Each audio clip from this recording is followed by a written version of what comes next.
All right, let's talk about building a mobile app. Specifically, how to build a minimum viable product, or MVP. We're going to look at why React Native is more than just a piece of tech. It's actually a secret weapon for founders who need to move really, really fast and learn even faster. Let's get into it. So, you've got it, right? That amazing, game-changing app idea. But then reality hits. You don't have unlimited time, and you definitely don't have an unlimited budget. This is the classic founder's dilemma. So how in the world do you get from that incredible vision in your head to a real product in someone's hands without breaking the bank?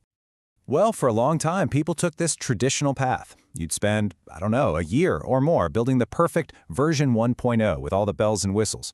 The problem? It's a huge gamble. It's slow, it's insanely expensive, and you might find out that nobody even wanted what you built. The smarter way, the modern way, is the lean MVP path. It's all about one thing, learning as fast as humanly possible. And this right here is the most important thing to get. The whole point of an MVP is not to be a tiny version of your final app. Nope, it's an experiment. You're just trying to answer 3 questions. 1, do people actually want this? 2, can we technically pull this off? And 3, can this actually make money? That's it. Everything else is just a distraction at this stage. Okay, so if the name of the game is speed and learning, you need the right tool for the job. And this is exactly where React Native enters the picture. It's built on a promise of getting you those answers from real users fast. Here it is, the big headline feature, the fundamental promise of React Native. You write your code one time, and that same code runs on both iPhones and Android phones. It sounds simple, but the strategic impact of this is just massive for anyone trying to launch a new app. And check out this number. We're talking about sharing somewhere between 70 and 90% of your code between iOS and Android. Just think about that for a second. You are literally eliminating almost all the work of building and maintaining 2 completely separate apps. That is a huge saving in both time and money. And the benefits just keep stacking up. You get one to-do list, not 2. You can tap into this huge global pool of JavaScript and TypeScript developers. Tools like Expo mean you can get a project up and running in minutes, not days.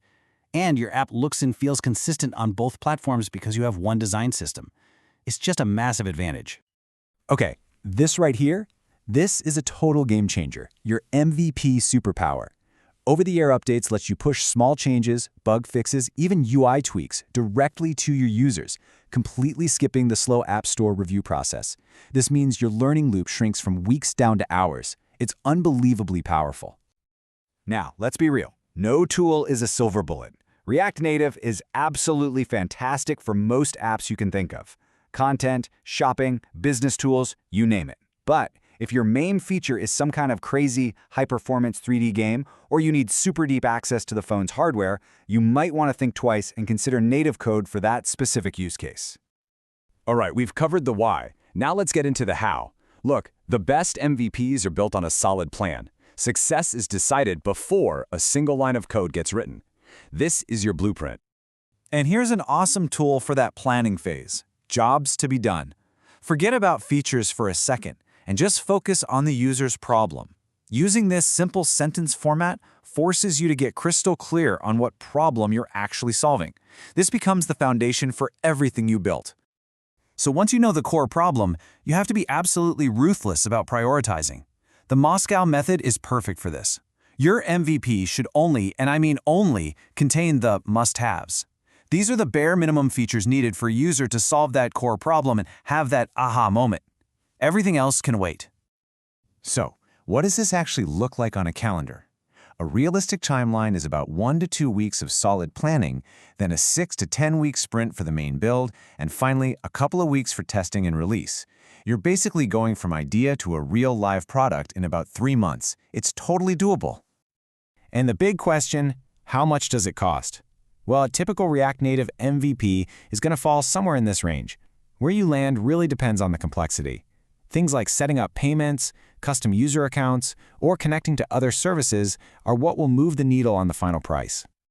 This is what your dream team looks like. And notice how small it is? You want a small, focused team. Bigger is not better here. It just slows things down. The core is really just one great React Native developer and a backend developer, with some part-time help for product design and testing. That's it.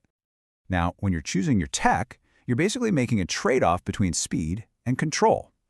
Going with Expo and a back-end service like Firebase is by far the fastest way to get to market. If you know you'll need a ton of custom control later, you could go with a more bare-bones setup. But for an MVP, you almost always want to optimize for speed. Okay, plan is locked in. It's time to execute. But this isn't a straight line from start to finish. It's a cycle, a loop. You build something, you put it out there, you measure what happens, and you learn. Then you do it all over again.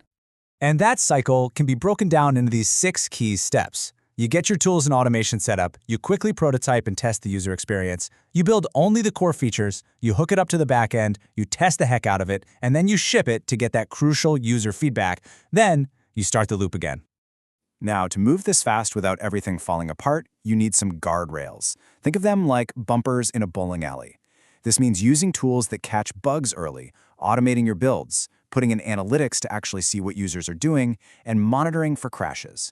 Doing this stuff from day one saves you so much pain later on.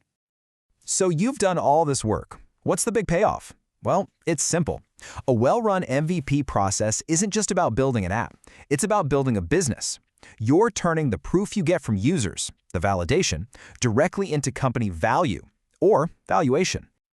This is the kind of story you want to tell an investor. It's not about what features you have, it's about what you've proven.